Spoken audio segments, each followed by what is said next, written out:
जैसे मैं देख रहा हूँ कि यहाँ बहुत सारे पास्टर्स आए हुए हैं। जैसा कि क्रिस ने बताया कि सेकुलर मीडिया जो परिस्थितियाँ बना रहा है वो ज़्यादा अच्छी नहीं है। मुझे नहीं मालूम आपने ध्यान दिया या नहीं, लेकिन इस्लाम भी एक परिस्थिति बना रहा है दुनिया में। और मुझे लगता है कि ये चर्च तक आ गई है। ये चर्च तक आने जा रही है क्योंकि ताकि इसका इस्लाम के साथ और मुस्लिम्स के साथ लेना देना रहे। तो मुझे खुशी है कि क्रिश्चियन लीडर्स इसमें इंटरेस्ट ले रहे हैं क्योंकि मुझे लगता है कि इस्लाम की ये परिस्थिति के स्टैंडर्ड झूठे हैं चर्च के साथ। तो मेरी जो रुचि शुरू हुई इस्लाम में, वो एक्चुअली मैंने इस्लाम पढ़ना पहले शुरू किया। क्रिश्चियनिटी पढ़ने से पहले नास्तिक की तरह मैं बड़ा हुआ था। इस्लाम पहले पढ़ा है मैंने, और बाद में मैंने क्रिश्चियनिटी पढ़ना शुरू किया उन क्रिश्चियंस को धोने के लिए जो मुझे बहुत दुखी किए हुए थे। फिर मैं खुद ही क्रिश्चियन हुआ और मैं कॉलेज की स्पीच और डिबेट टीम में भी था, और मैंने एक मुसलमान के साथ होटल रूम शेयर किया था और वो भी डिबेट टीम में था। तो हमने होटल शेयर किया उस स्कूल ट्रिप में, और मैं अपने बेड पे बैठ करके बाइबल पढ़ रहा था। और मैंने ये प्रार्थना की कि मुझे नहीं मालूम है कि ये कोइंसिडेंस है कि मैंने एक मुसलमान के साथ कमरा शेयर किया है, लेकिन मैं बातचीत शुरू करने में थोड़ा भयानक हूँ, और अगर प्रभु आप चाहते हैं कि मैं इससे बात करूँ तो इसे बात शुरू करने दीजिए। और फिर 60 सेकंड के बाद उसने कहा, तो तुम एक हार्डकोर क्रिश्चियन हो कि नहीं? मैं बोला हाँ। और उसके बाद वहाँ वर्ल्ड वॉर 3 हो गया। तो वो नबील कुरैशी था, वो मेरा मिनिस्ट्री पार्टनर है इस वक्त। और आखिर में ऐसा हुआ कि नबील खुद ही क्रिश्चियन बन गया। उस वक्त तो मैंने सोचा आहा, आखिर इस्लाम से छुट्टी मिली, क्योंकि मेरा जो इंटरेस्ट था वो नास्तिक लोगों की जो बहस होती है उसमें था, क्योंकि वही मेरा बैकग्राउंड था। तो मेरा बेस्ट फ्रेंड जिस इकलौते मुसलमान को मैं जानता था वो अब क्रिश्चियन बन गया था, तो अब मैं एथियज्म की तरफ मुड़ सकता था, सचमुच में नास्तिक बनने के लिए नहीं बल्कि उनसे निपटने के लिए।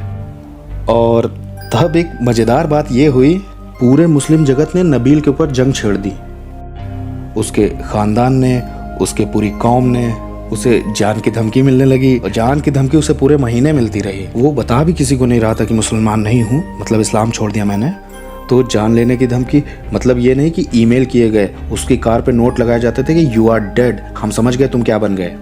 तो फिर ऐसा हुआ कि मुझे इस्लाम के साथ कंटिन्यू करना ही पड़ा, खास तौर पे इसलिए क्योंकि लोग हमें पब्लिक डिबेट के लिए चैलेंज कर रहे थे। हे, अगर तुम्हें लगता है कि क्रिश्चियनिटी को डिफेंड करने के लिए तुम्हारे पास सही कारण, तुम यहाँ क्यों नहीं आते, इस स्कूल में आ जाओ या इस मस्जिद में आ जाओ। और नबील और मैंने अब तक, अगर मैं सही कहूँ तो हमने लगभग 35-40 से ज़्यादा पब्लिक डिबेट की हैं, जो कि बहुत ज़्यादा ही अच्छी रहीं। तो ये कारण था जिसकी वजह से मैं इस्लाम में और अब मुझे मालूम है कि मैं इससे बाहर निकल भी नहीं पाऊंगा, क्योंकि दुनिया में ये इशू तो रहेगा ही। तो अब इसे फेस कीजिए कि एक ऐसा मजहब भी है जिसने मेरे बेस्ट फ्रेंड की भयानक हत्या के लिए बोला है। तो भाई ध्यान देने की ज़रूरत तो पड़ेगी कि ये मजहब सिखाता क्या है। देखिए, सैकड़ों चीज़ें हैं जिन पर एक क्रिश्चियन को ध्यान देना चाहिए। इस्लाम के बुनियादी विश्वास क्या है, हदीस में क्या है, मोहम्मद के बारे में क्या है, और भी जो चीज़ें हैं। तो ज़्यादा समय तो हमारे पास है नहीं, इसलिए हम थोड़ी सी ही कुछ चीज़ों को देखेंगे जो मुझे लगता है कि पास्टर को तो ज़रूर पता होनी चाहिए, या जो क्रिश्चियन लीडर्स हैं उन्हें जानने की बहुत ज़रूरत है। सालों से जो मेरा अनुभव रहा है इस्लाम के साथ डील करने में, कुछ ऐसी चीज़ें हैं जो हम पश्चिम के लोगों को जाननी चाहिए, और ख़ास करके पश्चिम के क्रिश्चियंस को जाननी चाहिए। तो हम 5 पॉइंट्स को देखने जा रहे हैं कि इस्लाम जो गॉस्पेल में दिया है, और इसे हम बड़े कम शब्दों में देखेंगे कि आखिर क्यों ये एक रोचक विषय है क्रिश्चियंस के लिए। इस्लाम बाइबल के बारे में क्या कहता है। अगर क्रिश्चियन ये 2 नंबर का पॉइंट समझ जाएं और ये सीख जाएं कि इस्लाम बाइबल के बारे में क्या कहता है, तो मैं समझता हूँ कि ये बदल के रख देगा क्रिश्चियन मुस्लिम इंटरेक्शन को सारी दुनिया में। तो हम 3 तरह के जिहाद भी देखेंगे, और हम तकिया वाले सिद्धांत को भी देखेंगे। ये बहुत ज़रूरी है कि इसमें क्या होता है। और आखिर में हम ख़त्म करेंगे थोड़े से शब्दों में मोहम्मद के साथ। ज़्यादा समय नहीं लेंगे मोहम्मद के बारे में, बस एक छोटी सी हाईलाइट देखेंगे, क्योंकि लोग कुछ कहते हैं मोहम्मद के बारे में, क्रिटिक्स भी कुछ कहते हैं मोहम्मद के बारे में, मुस्लिम लोग भी कुछ कहते हैं मोहम्मद के बारे में। लेकिन अगर आपको नहीं मालूम है कि इतिहास के सोर्स सचमुच में क्या कहते हैं, तो मैं कम शब्दों में बताऊंगा कितनी सच्चाई और कितनी कल्पना है इसमें। तो इस्लाम और सुसमाचार मसीही लोगों के लिए केंद्र हैं। आपको ये आयतें तो पता ही हैं, सभी को मालूम है। यहाँ पे झूठे नबियों से सावधान रहना, वो भेड़ की खाल में अंदर से फाड़ने वाले भेड़िए होंगे। झूठे नबी उठ खड़े होंगे और बहुतों को भटका देंगे। अगर स्वर्ग से कोई स्वर्गदूत भी आकर के दूसरा कोई सुसमाचार सुनाता है जो तुमने हमसे नहीं पाया तो श्रापित हो। तो बार बार बाइबल में ये दोहराया गया है कि देखो सुसमाचार ये है। वैसे कुछ झूठे भविष्यवक्ता, झूठे शिक्षक खड़े होंगे ताकि इस सुसमाचार में कुछ फेरबदल करें या किसी तरह से इसकी काट छाट करें। तो क्रिश्चियन होने के नाते आपको उम्मीद करनी चाहिए कि कुछ नए सुसमाचार, कुछ झूठे सुसमाचार आएंगे। और मुझे लगता है कि अभी तक सबसे इंटरेस्टिंग केस मुझे आज तक इस्लामी लगा। ये बहुत अमेजिंग है। जरा देखिएगा, इसे मैं दिखाता हूँ। इस्लाम के हिसाब से यीशु पैदा हुए थे एक कुंवारी से। कौन हमसे सहमत है कि यीशु कुंवारी से पैदा हुआ था? नास्तिक लोग नहीं हैं, दूसरे और लोग नहीं हैं। यीशु ने बहुत सारे चमत्कार किए और यहाँ तक कि इस्लाम के हिसाब से इतिहास में सबसे ज्यादा चमत्कार करने वाला इंसान यीशु था। इस बात में कौन सहमत है हमसे? कोई नहीं, सिर्फ मुसलमान। और यीशु मसीहा भी था इस्लाम के हिसाब से। इन मसीही सिद्धांतों में इस्लाम हमसे सहमत है, चाहे और दूसरे लोग नहीं हो। तो आप इसे देख के कहेंगे वाह, हम लोग तो एक ही पन्ने पे हैं। और तब आप पलट के गहराई में जाते हैं और आपको पता चलता है अरे सिर्फ कुछ ही चीजें हैं जिसमें इस्लाम हमसे सहमत नहीं है। पहला, यीशु खुदा नहीं था। दूसरा, यीशु क्रूस पर मारा नहीं गया। तीसरा, वो मरे हुए में से जी नहीं उठा। और ये ज़रूरी क्यों है? क्योंकि अगर आप प्रेरितों के काम की किताब देखें तो मसीही सुसमाचार का केंद्र ही ये था कि यीशु प्रभु है और उसका क्रूस पे मारा जाना और फिर उसका जी उठना। ये बार बार प्रेरितों के काम में दिया हुआ है।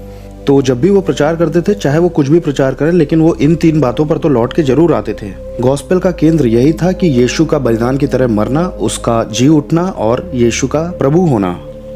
अब मोहम्मद निकल के आता है 7th सेंचुरी में और कहता है तुम क्रिश्चियन लोग खुदा पे यकीन करते हो, एक खुदा पे, मैं भी करता हूँ। हम उन अन्य जातियों से सहमत नहीं हैं। तुम्हारा विश्वास है कि वो कुंवारी से जन्मा था, मैं भी मानता हूँ। तुम मानते हो कि उसने चमत्कार किया, मैं भी मानता हूँ। तुम मानते हो कि वो मसीहा था, मैं भी मानता हूँ। लेकिन बस ये 3 छोटी छोटी ऐसी चीजें हैं जिन पर हम सहमत नहीं हैं। यीशु क्रूस पर मरा ही नहीं और ना वो जिंदा हुआ था और ना उसने खुदाई का दावा किया था। अगर तुम बस ये 3 चीजें जाने दो तो हम लोग पूरी तरह से सहमत हो सकते हैं एक दूसरे से। अब क्रिश्चियन होने के नाते आपकी घंटी तुरंत बज जानी चाहिए। 1 मिनट रुको, हम तो ऐसे ही किसी व्यक्ति के आने की उम्मीद कर रहे थे जो झूठा भविष्यवक्ता होगा और वो सब बातों में सहमत होगा हमसे, बस वो क्रिश्चियनिटी के केंद्र से सहमत नहीं होगा। तो मसीहियों को इस बात से आश्चर्य नहीं होना चाहिए। लेकिन मुझे ये मिला है कि अगर क्रिश्चियन ये 3 पॉइंट समझ जाएं, ये पॉइंट समझ जाएं तो सब कुछ बदल सकता है। मुसलमान इन 3 बातों का ना इनकार कर सकते हैं, ना इसे झुठला सकते हैं। ये वो लोग नहीं कर सकते, ये असंभव है। अगर एक मुसलमान इन 3 बातों का इनकार कर दे जैसा उसे बोला गया है, तो वो कुछ और बातों का खंडन कर देगा जो कि कुरान कहती है। तो आइए नज़र डालते हैं। शायद ये सबसे ज़रूरी है अगर आप समझना चाहते हैं। अगर सामान्य तौर पर क्रिश्चियंस इन 3 बातों को समझ लें, कुछ आयतें, ये थोड़ा सा कीमती समय लगा दें इसमें, तो दुनिया बदल जाएगी। तो आइए देखिए, ये अल्लाह बात कर रहे हैं यीशु से। सूरा 3:55, अल्लाह ने कहा, ओ यीशु, मैं तुझे अपनी ओर उठा लूंगा और अपने कब्जे में ले लूंगा और उन अविश्वासियों से जो ईश निंदा करते हैं तुझे पाक करूंगा। मैं तुम्हारे चेलों को उन लोगों से ऊपर ठहराऊंगा जिन्होंने अविश्वास किया कयामत के दिन तक, और तब मैं उन बातों का फैसला कर दूंगा जिन बातों पर तुम अभी लड़ते हो। ध्यान दीजिए, अल्लाह यीशु से कह रहे हैं, मैं तुम्हारे चेलों को उन लोगों से ऊपर कर दूंगा जो ईमान नहीं लाए कयामत के दिन तक। यीशु के सच्चे चेले कितने लंबे समय तक जयवंत रहेंगे? कयामत के आखिरी दिन तक। ये बहुत ज़रूरी है क्योंकि मुसलमान मानते हैं कि अपोस्टल पॉल ने तुरंत ही क्रिश्चियनिटी करप्ट कर दी थी, जबकि अल्लाह कहता है क्रिश्चियन जो यीशु के सच्चे विश्वासी हैं वो अंत तक जयवंत रहेंगे। अब यहाँ बहुत ज़्यादा ध्यान दीजिए। सूरा 61:14, ऐ ईमान लाने वालों, अल्लाह के सहायक बनो जैसे कि मरियम के बेटे ईसा ने हवारियों यानी कि चेलों से कहा था, अल्लाह के कामों में कौन मेरा मददगार है? तो चेले बोले, हम हैं मददगार। तो यहाँ यीशु के चेले अपना विश्वास बता रहे हैं। फिर इजराइल की संतानों में से एक समूह विश्वास लाया, एक समूह ने इनकार कर दिया। तो जो ईमान लाए थे, शत्रुओं के मुकाबले उनको ताकत दी गई और वो ऊंचे ठहर गए। तो कुरान के हिसाब से कौन ऊंचा ठहराया गया? वो जो चेले थे यीशु के, सच्चे चेले थे यीशु के, जिन्हें खुदा की तरफ से ताकत दी गई और वो ऊंचे ठहर गए। और ये बड़ा रोचक है कि अगर आप कुरान खोलें, यहाँ वेस्ट में सबसे ज़्यादा यूसुफ अली ट्रांसलेशन पढ़ा जाता है, और अगर आप उसके स्टडी नोट्स को देखते हैं तो इस आयत पर वो कहता है कि ये तब की बात हो सकती है जब क्रिश्चियनिटी ने रोमन एम्पायर को कब्जा कर लिया था, क्योंकि वही एक समय था जब क्रिश्चियन सबसे ऊपर हुए थे। तो उसने इसका प्रयोग किया था रोमन एम्पायर के ऊपर। लेकिन एक मिनट रुकिए, ये वो क्रिश्चियंस हैं जिनकी अल्लाह ने मदद की। जिस क्रिश्चियनिटी ने रोमन साम्राज्य के ऊपर कब्जा किया था, उन्होंने यही कहा था कि यीशु बलिदान की तरह मरा था, जिंदा हुआ था और वो खुदा था। अब अल्लाह यीशु के सच्चे जो चेले हैं उनको जयवंत करने वाले हैं, और अल्लाह ने उन सच्चे चेलों की मदद भी की है जब तक कि वो ऊपर ना उठ जाएं। मुस्लिम कमेंटेटर के हिसाब से ये रोमन एम्पायर है। तो वो क्रिश्चियन जिन्होंने कब्जा किया रोमन साम्राज्य पे, उनकी मदद हुई थी अल्लाह की तरफ से। यहाँ प्रॉब्लम है क्योंकि उस क्रिश्चियनिटी ने क्या सिखाया था हमें ये मालूम है, और उन्होंने ये नहीं सिखाया कि यीशु सिर्फ नबी था, ये नहीं सिखाया। तो अल्लाह ऐसे चेलों की मदद क्यों कर रहे हैं जो कि सच्चे चेले भी माने जा रहे हैं और इस्लाम के हिसाब से उल्टी बात भी कह रहे हैं? अगर अभी भी आप नहीं समझे तो आइए देखते हैं कि इस्लाम क्या कहता है इंजील के बारे में। कुरान 3:3 देखिए, उसने तुम पर हक के साथ एक किताब उतारी जो पहले की किताबों की पुष्टि करती है। उसने तोरा और इंजील उतारी इससे पहले के लोगों के मार्गदर्शन के लिए। इसका मतलब है अल्लाह की तरफ से रेवलेशन है तोरा और इंजील। और ये बहुत ज़रूरी है क्योंकि मैंने सारे जितने ही ट्रांसलेशन है, सिर्फ एक को छोड़ के, मतलब मैंने जितने भी ट्रांसलेशन देखे उसमें यही बात बार बार कही गई है, ये वाला फ्रेज कि इससे पहले जो किताबें थी वो सही थी। क्योंकि एक मुसलमान इसे देख के कहता है कि कुरान से पहले भी किताबें थी, ये बात कुरान मानती है, लेकिन वो खराब हो चुकी हैं। लेकिन असलियत में ये बात नहीं कही जा रही है, कहा जा रहा है बायनाई यदेही, जिसका कि अरबी में मतलब है जो तुम्हारे हाथों के बीच में है। इसका ये मतलब निकला कि कुरान पुष्टि कर रही है जो अभी तुम्हारे हाथों के बीच में किताब है, ये कहना चाह रही कि तुम्हारे पास अभी भी वो किताबें हैं जो तुम्हारे हाथों के बीच में हैं।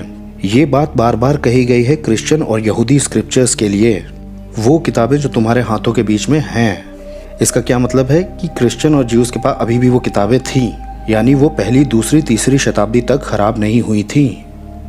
और ऐसे सैकड़ों पैसेजेस हैं कुरान में, और हम इसमें से सिर्फ थोड़े से ही देखेंगे जो बड़े इंटरेस्टिंग हैं।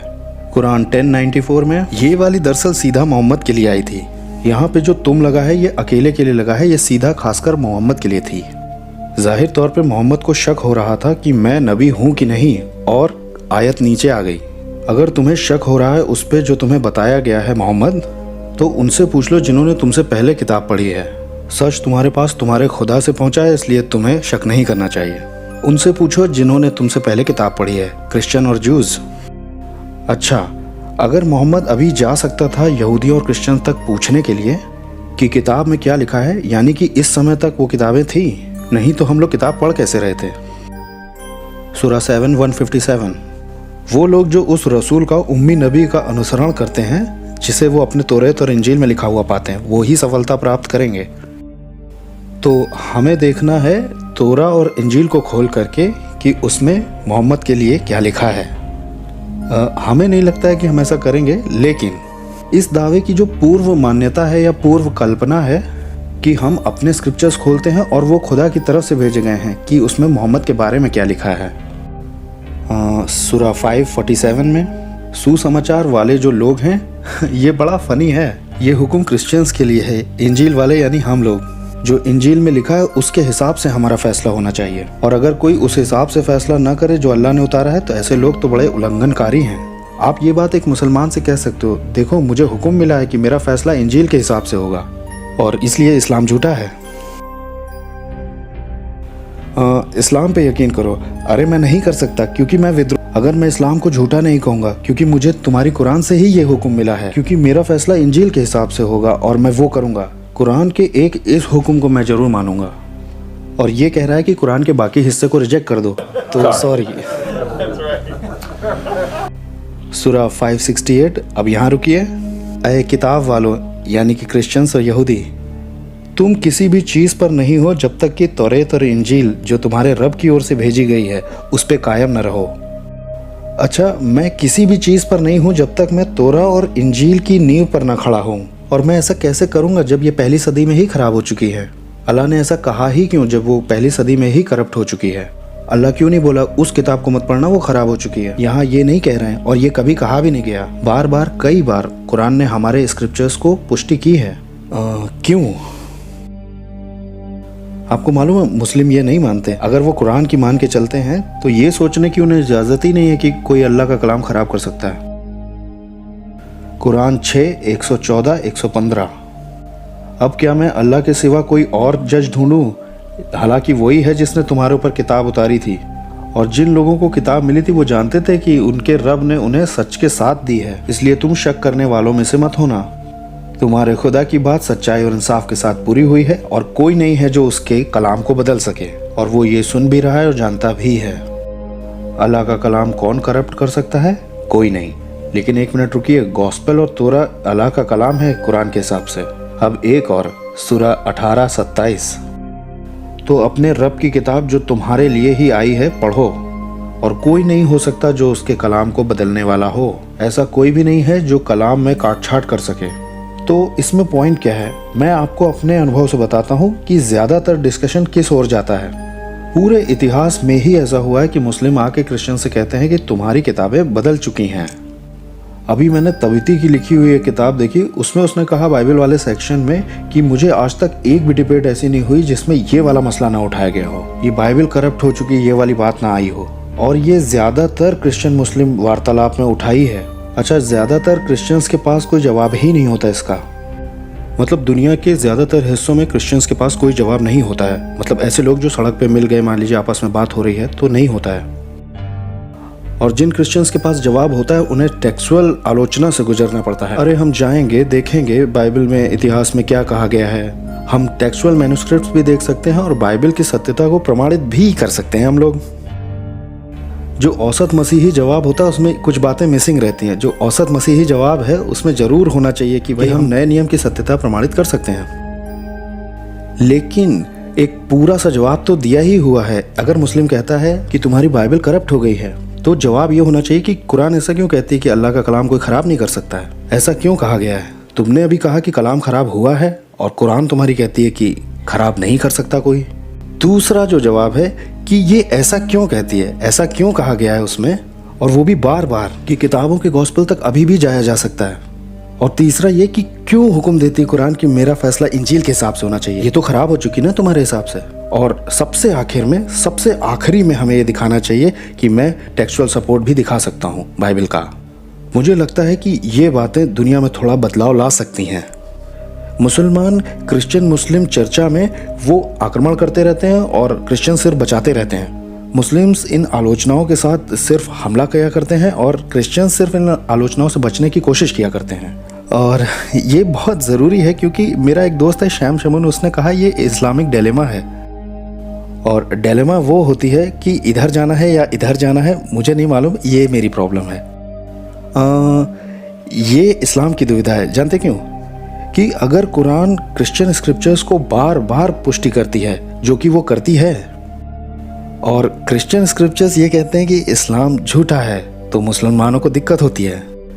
क्योंकि दो ही बातें हो सकती हैं, क्रिश्चियन स्क्रिप्चर या तो वर्ड ऑफ गॉड है या तो नहीं है। इन्हीं दो बातों में से हो सकता है।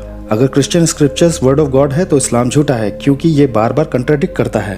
और अगर बाइबल खुदा का कलाम नहीं है तो भी इस्लाम झूठा है क्योंकि वो बार बार कहता है कि खुदा का कलाम है बाइबल। तो अगर बाइबल सही है तो इस्लाम झूठा है, और बाइबल झूठी है तो भी इस्लाम झूठा है। दोनों ही स्थिति में इस्लाम झूठा ही है। तो मसीहत के बारे में आप कुछ भी सोचते हो, लेकिन इस्लाम का आपको इनकार ही करना है। और मुझे लगता है ये बात अगर मुसलमानों के दिमाग तक पहुंच जाए तो उनका आक्रामक होना बंद होगा और वो बैठ के कुछ सोचेंगे कि एक मिनट रुको, हमारे यहाँ कुछ समस्या है भाई। और देखिए, हमने अभी तक सिर्फ थोड़े से ही देखे हैं, सिर्फ 2-3 में काम हो जाएगा, 2-3 ही काफ़ी हैं। मेरा विश्वास कीजिए, बातचीत बिल्कुल ही अलग दिशा में चली जाएगी। उसके बाद जिहाद के 3 स्टेजेस। जिहाद की तरफ मुड़ना क्यों ज़रूरी है? इंटरेस्टिंगली मोहम्मद ने कहा कि तुम पेगन्स बड़े ख़राब हो, मुझे क्रिश्चियन और ज्यूस पसंद हैं।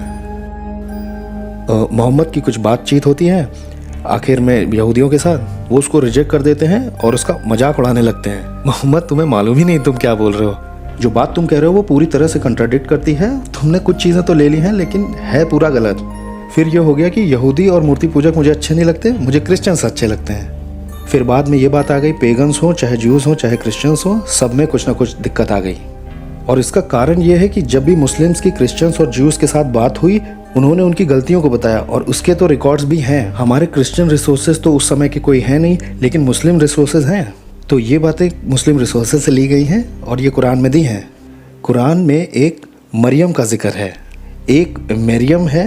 मरियम आपको मालूम है ना, बाइबल में दो बहुत प्रसिद्ध मरियम हैं, एक मूसा और हारून की बहन है और एक मरियम यीशु की माँ है। कुरान के हिसाब से ये दोनों एक ही हैं और इस बात के असली रिकॉर्ड्स भी हैं हमारे पास। उन मुस्लिम सोर्सेज में क्रिश्चियंस ने मजाक उड़ाना शुरू किया मुस्लिम्स का। तुम्हें ये मालूम है कि इसमें 1400 सालों का अंतर है दोनों के बीच में? तुम लोग को सही में मालूम है ना ये? उसमें इसी तरीके से क्रिश्चियंस ने मुस्लिम से कहा है, तुम्हें मालूम है ना, क्योंकि तुम यीशु की माँ मरियम को मूसा और हारून की बहन बता दे रहे हो क्या रहा है यहाँ? तो ये बात हुई थी वहाँ पर जब मोहम्मद को लगा कि क्रिश्चियन और ज्यूज उसके पैगाम को मान लेंगे और उन्होंने उसके दावों का मजाक बनाना शुरू कर दिया और नतीजा निकला जिहाद। ये क्रिश्चियंस के लिए बहुत ज़्यादा ज़रूरी है, क्योंकि हो क्या रहा है इन मुस्लिम कॉन्टेक्स्ट में, क्रिश्चियंस जो हैं वो अल्पसंख्यक हैं और यहाँ वेस्ट में भी ऐसा है। यहाँ लोगों को ये नहीं समझ में आता है कि ये बेसिक आइडिया यहाँ पे है क्या, क्योंकि मुसलमानों के पास एक हटाने का तरीका भी होता है। कुरान की एक आयत दूसरी आयत से कॉन्फ्लिक्ट कर सकती है, वो बिल्कुल उल्टी ही बात कह सकती है।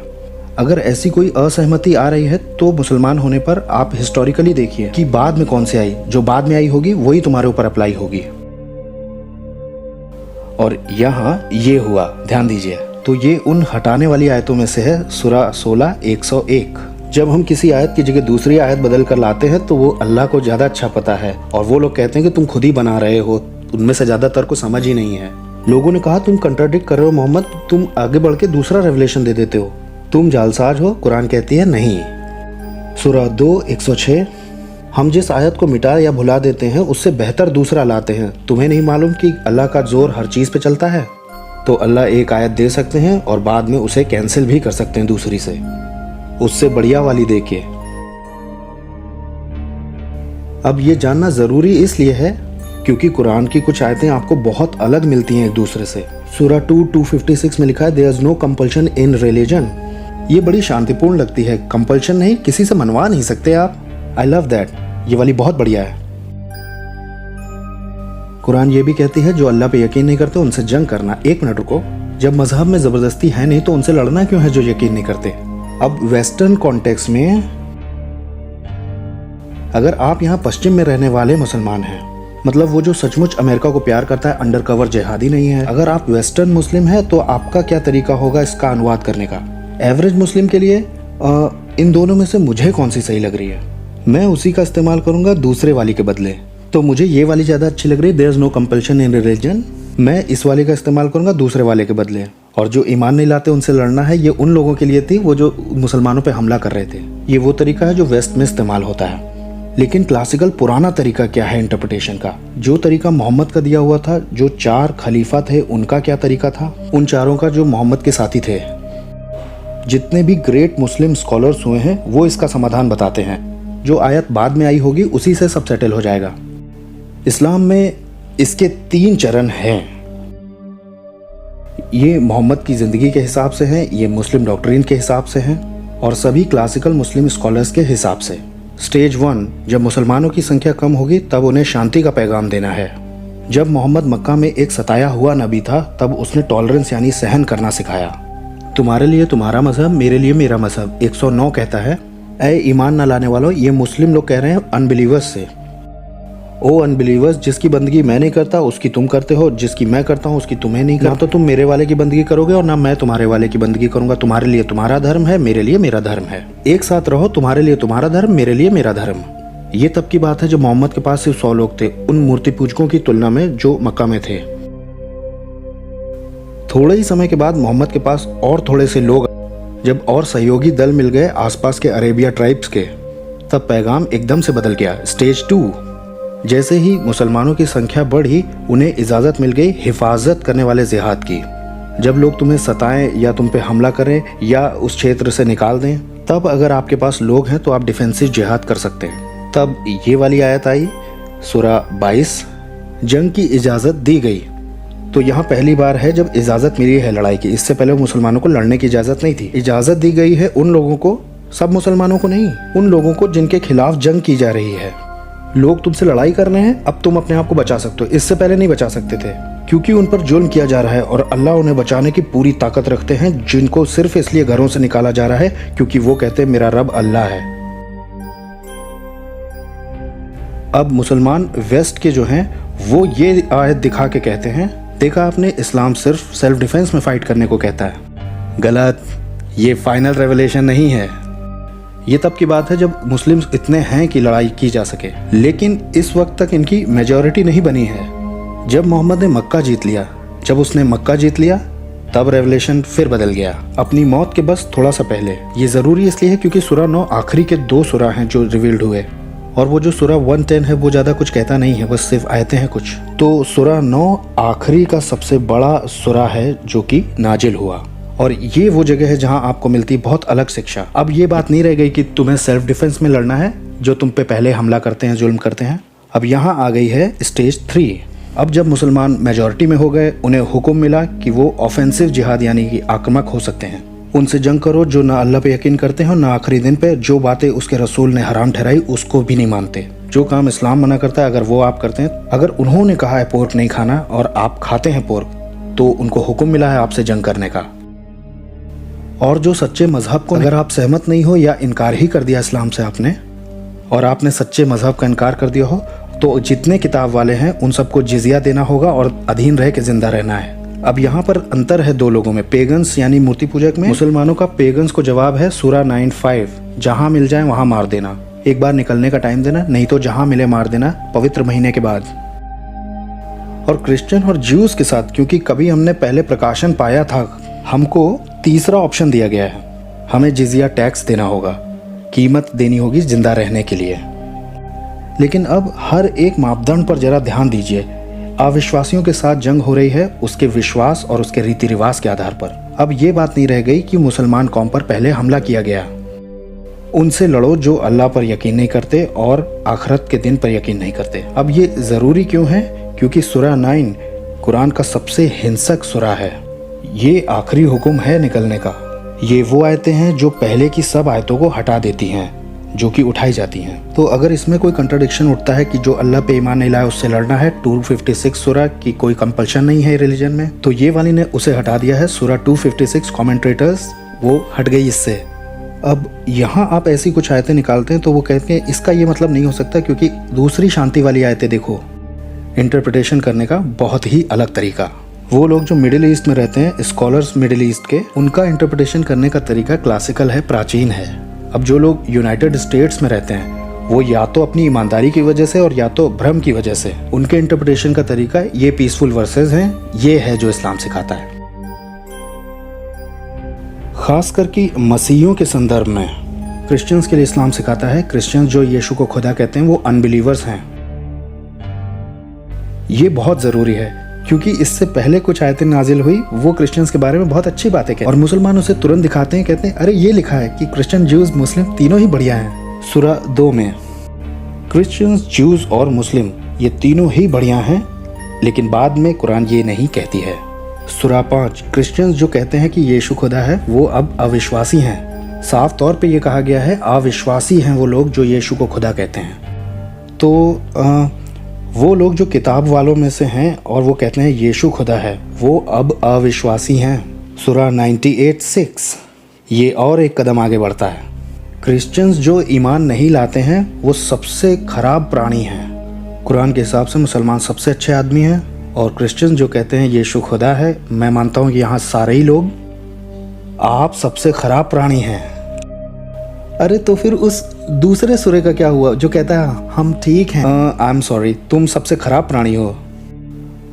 मुसलमानों को ईसाइयों से दोस्ती नहीं करनी है। सूरा 551 दोस्ती मत करना क्रिश्चियंस और ज्यूज से, ये लोग आपस में दोस्त हैं। अगर तुमने उनसे दोस्ती करी तो तुम उन्हीं में से हो। तुम ज्यू और क्रिश्चियन बन गए अगर तुमने उनसे दोस्ती कर ली।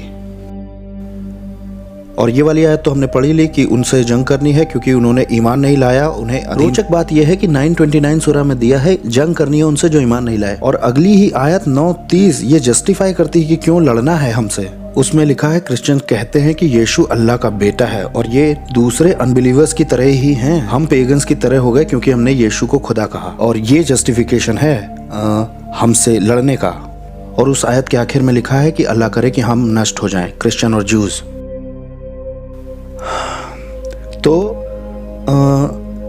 ये सवाल उठता है कि हम वेस्ट के मुस्लिम से ये बातें क्यों नहीं सुनते। इसके कई कारण, कई वजह हो सकती है। तकिया भी एक कारण है, हम अभी देखेंगे। इसका ये मतलब होता है कि मुस्लिम कुछ परिस्थितियों में डिसीव कर सकते हैं वेस्टर्नर्स को। इस्लाम की आलोचना करने में इसका बड़ा इस्तेमाल होता है। मैं बताऊं, मेरा मतलब है, लोग ये भी सोचते हैं कि मुसलमान जब भी बोलता है झूठी बोलता है। ये बात सच नहीं है। ज्यादातर मुसलमान अधिकतर जब आपको बताते हैं कि उनका क्या विश्वास है और इस्लाम शांति का धर्म है, तो वो सच ही कह रहे होते हैं। वो सचमुच में यही मानते हैं। और कई कारण हो सकते हैं इसके भी। हो सकता है उन्हें कुछ पता ही ना हो, ऐसा मैं मानता हूँ स्टैंडर्ड तौर पे। क्रिश्चियंस भी, औसत मसीही कुछ नहीं जानता है क्रिश्चियनिटी के बारे में। ऐसे ही एवरेज मुसलमान को नहीं मालूम होता है इस्लाम के बारे में। तो ये संभावना है कि उसे ज़्यादा पता ही ना हो इस बारे में, या फिर वो वेस्टर्न मेथड के हिसाब से इंटरप्रेट करता हो। जो उसको बेस्ट लगता है उससे वो दूसरी वाली को री इंटरप्रेट कर देता है, बजाय उस तरीके के वो जो मोहम्मद का रूढ़िवादी तरीका हुआ कर। अब इसकी एक संभावना और हो सकती है, किसी को बिल्कुल ठीक ठीक मालूम है कि इस्लाम क्या सिखाता है। हो सकता है कि विश्वास करता हो कि आपको जीते जाने की और जंग करने की आपसे ज़रूरत है, जैसा कि कुरान हुक्म देता है, और इसके बावजूद वो आपको बताता है कि इस्लाम शांति का धर्म है। क्यों? इसके लिए कुरान में वहाँ जाने की ज़रूरत पड़ेगी जहाँ से तकिया शब्द निकला है। सूरह 3:28, ईमान वालों को चाहिए कि जिन्होंने इनकार किया है उनके साथ दोस्ती ना करें। जो ऐसा करता है उसका अल्लाह से कोई संबंध नहीं। तो तुम अनबिलीवर से दोस्ती मत करना, उसके लिए मुसलमान लोग हैं। जो ऐसा करेगा उसका अल्लाह से कोई संबंध नहीं है अगर तुमने उनसे दोस्ती की, जब तक कि बात ऐसी ना हो कि तुम उनसे बच रहे हो क्योंकि तुम अपनी सुरक्षा चाह रहे हो। अल्लाह तुम्हें अपने से ही डराता है, सफ़र तुम्हारा अल्लाह ही है। अविश्वासियों के साथ दोस्ती मत करना जब तक कि अपने सुरक्षा की बात ना हो, महफूज होने की बात ना हो। यहीं से शब्द मिलता है तकिया। और मैं आपको अब तक की सबसे ग्रेटेस्ट मुस्लिम कमेंट्री दिखाता हूँ इस पर। जितने भी मुसलमान हैं उनके हिसाब से सबसे बढ़िया ये वाली है। सबसे ग्रेटेस्ट कमेंट्रेटर कुरान के बारे में इब्न कथीर। सबसे ग्रेटेस्ट कमेंट्री है तफसीर ऑफ इब्न कथीर। उसने इस आयत के बारे में कुछ ऐसा कहा है। अल्लाह ने उनसे आगे ऐसा कहा, जब तक कि तुम्हें खतरा ना हो उनसे। यहूदी और क्रिश्चियन से दोस्ती मत करना जब तक कि तुम्हें उनसे खतरा ना हो जानकर। कॉन्टेक्स्ट के हिसाब से आप अल्पसंख्यक हैं और क्रिश्चियन और ज्यूज की मेजोरिटी है। मतलब उन ईमान वालों को छूट दी गई है जिन्हें डर लग रहा है या वो ऐसे एरिया में रहते हैं जहाँ जान का खतरा है। इस परिस्थिति में ये जो ईमान वाले हैं उन इनकार वालों से दोस्ती दिखा सकते हैं, सिर्फ बाहर से, अंदर से नहीं। इस संदर्भ में अल बुखारी ने भी कुछ रिकॉर्ड किया है। अल बुखारी ग्रेटेस्ट कलेक्टर है मोहम्मद के ट्रेडिशंस का।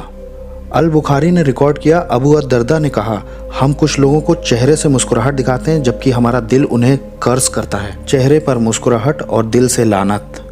अल बुखारी ने अल हसन के बारे में रिकॉर्ड किया जो कि मोहम्मद का एक साथी था। ये अद-दर्दा भी मोहम्मद का एक साथी था। अल हसन ने कहा, तकिया ये वाला काम, इसकी इजाज़त है क़यामत के दिन तक। तो इसका मतलब क्या निकला? अगर आप संख्या में कम हैं उन इनकार करने वालों के हिसाब से, तो आप ये दिखावा करना कि आप फ्रेंडली हो और पीसफुल हो। तुम उनकी तरफ दोस्ती मत करना जब तक कि उनसे खुद को बचाने की बात ना हो। और ये करना कैसे है? धोखा देके, चेहरे पर मुस्कुराकर, दिल से लानत देके। मैं फिर से कह दूं, कोई रॉन्ग इंप्रेशन मत बनाइएगा। मुझे नहीं लगता सारे मुसलमान यहाँ ये वेस्ट में करते हैं ऐसा।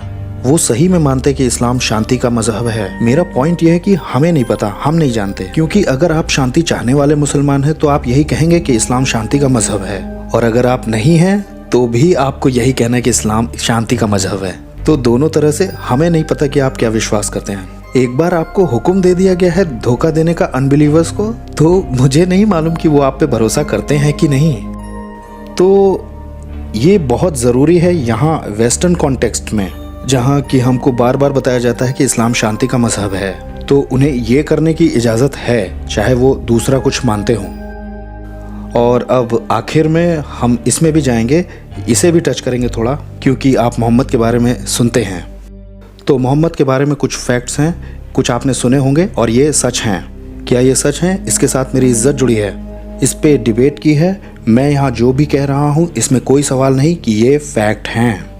पहला, मोहम्मद का अपने प्रकाशनों के बारे में पहला इंप्रेशन था कि वो डिमोनिक हैं। मोहम्मद को रेवलेशंस मिलना शुरू हुए, वो गुफा से भाग गया, वो डिप्रेस था, सुसाइडल था, जान लेने की कोशिश की थी, नहीं चाहता था कि लोगों को लगे कि वो डीमन पजेस्ड है। और उसकी पत्नी ने उसे देखा इस तरह से, सुसाइडल और डिप्रेस्ड। दरअसल उसकी पत्नी और कजिन्स ने कन्विंस किया, नहीं तुम खुदा के नबी हो, दरअसल तुम इस चीज़ के लिए कुछ ज़्यादा ही अच्छे हो, तुम तो एक नबी हो। ये बहुत ज़रूरी इसलिए हो जाता है क्योंकि मुस्लिम्स कहते हैं, हे मोहम्मद बहुत भरोसे लायक है, हम उसके रेवलेशंस पर भरोसा कर सकते हैं। एक्चुअली मेरे मुसलमान दोस्त, तुम्हारे मजहब की विश्वसनीयता मोहम्मद पर डिपेंड नहीं करती है, मोहम्मद की वाइफ पे करती है। अब मुझे इस बात का कारण देना कि वो सच के बारे में कभी ना चूकने वाली जज थी, मैं उसको डिफेंड करूँगा। हाँ, तो ऐसा नहीं हो सकता। मोहम्मद ने अपने फॉलोअर्स को कुरान की कुछ आयतें बताई थी, जो कि बाद में कहा शैतान ने उसके साथ चाल चल दी। ये बड़ा इंटरेस्टिंग हिस्टोरिकल इवेंट है। अगर आपने सैटेनिक वर्सेस के बारे में सुना है, सैमुअल रश्दी की किताब नहीं, वो तो टाइटल उसने इस जगह से लिया है, लेकिन एक ऐतिहासिक घटना है। उसमें कहानी के हिसाब से मोहम्मद सचमुच में चाहता था कि उसका जो कबीला है कुरैश, मक्का के लोग, वो उसको ज्वाइन करे इस्लाम में, और उसने प्रकाशन पाने की कोशिश की ताकि उन्हें मदद मिले मुस्लिम बनाने में। और एक दिन उसे वो प्रकाशन मिल गया जो वो चाह रहा था। वहाँ ये कहा गया है, तुमने अलात, उज्जा, मनात तीनों के बारे में नहीं सुना? ये तो ऊंचे दर्जे की सारस देवियां हैं जिनकी मिन्नतें कबूल होती हैं।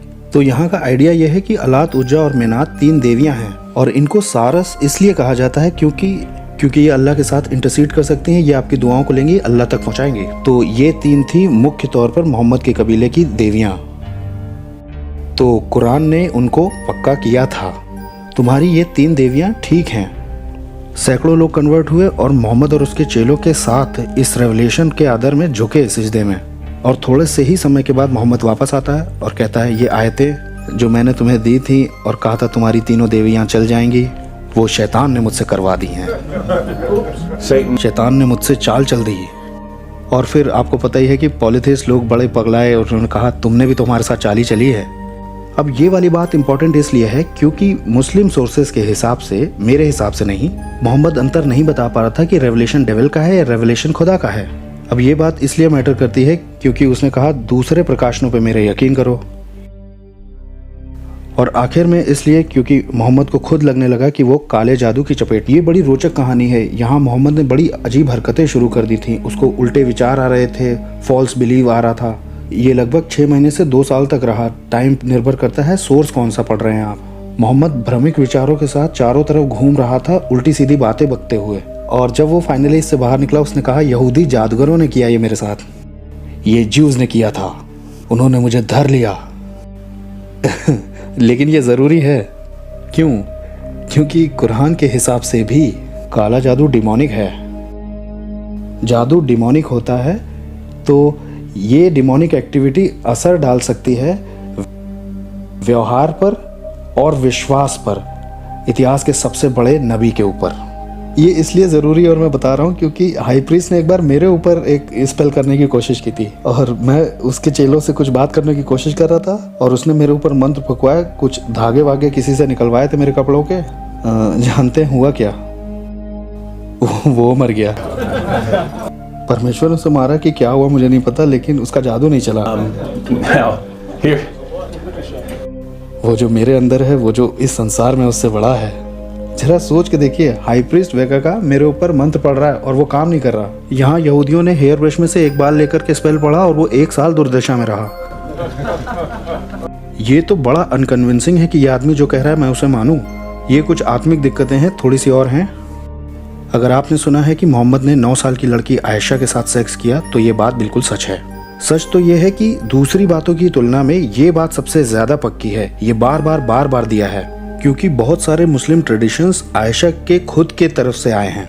आयशा जो मोहम्मद की वाइफ थी, क्योंकि वो हमेशा इस बारे में बात करती कि वो कैसे उसकी बीवी बनी। मैं 9 की थी, झूले पे खेल रही थी, वो लोग आए और मैं गुड़िया लिए थी। तो ये बात कई बार दी है मुस्लिम सोर्सेज में। इसे ऐसे समझिए कि अगर कोई मुसलमान इसका इनकार करता है, जैसा कि यहाँ कुछ लोग करते हैं, तो उन्हें सब कुछ हटाना पड़ेगा, तुम्हें मोहम्मद के बारे में कुछ नहीं मालूम है, क्योंकि ये मुस्लिम सोर्सेज में बार दिया है। अगर आपने ये सुना है कि मोहम्मद की उससे ज्यादा पत्नियां थी जितने की उसके खुद के रेवलेशंस अलाउ करते थे, तो ये बात बिल्कुल सच है। सूरा 4:3 कहता है, तुम्हारी 1 या 2 या 3 या 4 बीवियां हो सकती हैं, बस इतनी ही, तुम्हारी 4 से ज्यादा नहीं हो सकती। मोहम्मद की 9 थी। अगर आप चकित हैं क्यों, तो इस पे खास प्रकाशन मिला था 3350, जिसमें सिर्फ अकेले उसी को ये इजाजत थी कि वो और सेक्सुअल पार्टनर्स कर सकता है। तुम जिससे मोहम्मद चाहो शादी कर सकते हो।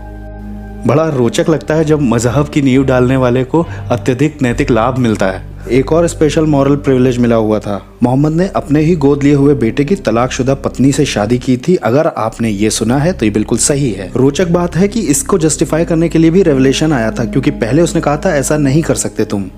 तो ये जैद और जैनब है। मोहम्मद का एक गोद लिया लड़का था जैद नाम का, उसे जैद बिन मोहम्मद कहते थे, यानी कि जैद मोहम्मद का बेटा। और उसकी जैनब नाम की पत्नी थी जो कि अरेबिया में सबसे सुंदर थी। और एक दिन मोहम्मद अपने गोद लिए हुए लड़के से मिलने गया, और जैसे वो अंदर गया और उसने जैनब को आधा नंगा देख लिया और उसने खुदा की तारीफ करना शुरू कर दिया, प्रेज अल्लाह, और बाहर निकल गया। उसे महसूस हो गया, उसे लग गया कि मोहम्मद उस पर मोहित हो गया है, और उसके गोद लिए हुए लड़के को भी लग गया कि ये मोहित हो गया है। तो उसने कहा, मोहम्मद मैं उसे तलाक देने जा रहा हूँ, मैं तलाक दे दूंगा ताकि तुम रख सको। तो वो अपनी बीवी को तलाक दे देता है। मोहम्मद उसे शादी करता है, तुरंत नहीं, उससे पहले आयत उतरना ज़रूरी है, क्योंकि लोग कहेंगे एक मिनट रुको, तुम ऐसा नहीं कर सकते, तुम ऐसी शादियां नहीं कर सकते, तुम अपने बेटे की बीवी से शादी नहीं कर सकते। और ये तब है जब मोहम्मद को रेवलेशन मिलना शुरू हो गए। सूरा 33 में दिया है। उनमें से एक कहती है अब गोद नहीं लेना, अब से गोद नहीं लेना है। आज तक भी मुसलमान गोद नहीं लेते हैं। अगर वो अपने मजहब की सुनते हैं तो अडॉप्शन नहीं होता, कैंसिल हो गया ये, ताकि मोहम्मद उस औरत से शादी कर सके। और कुरान 33-37 में जस्टिफाई करती है इसे। उसमें ये लिखा है कि जब से लोग ये जानना चाहते हैं कि हम अपने तलाकशुदा बेटों की पत्नियों से शादी कर सकते हैं कि नहीं, मोहम्मद मैं चाहता हूँ कि तुम ये करो। ये दरअसल अल्लाह चाहते थे कि उस खूबसूरत औरत की शादी मोहम्मद से हो, जिसकी वजह से उसका तलाक हुआ है, ताकि लोगों को ये दिखाया जाए। अगर तुम्हें इस तरह की कोई नैतिक दुविधा हो रही है कि मैं शादी करूं इससे कि ना करूं, तो आपके पास मोहम्मद एक एग्जाम्पल है। कौन ऐसा जूझ रहा है, कौन ऐसा करता है? कोई है यहाँ पे जो कि गोद लिए हुए लड़के की तलाकशुदा वाइफ से शादी करना चाहता है? खासकर ये वाला ज़्यादा रोचक लगता है क्योंकि सूरा 33 में गोद लेना ख़त्म कर दिया गया।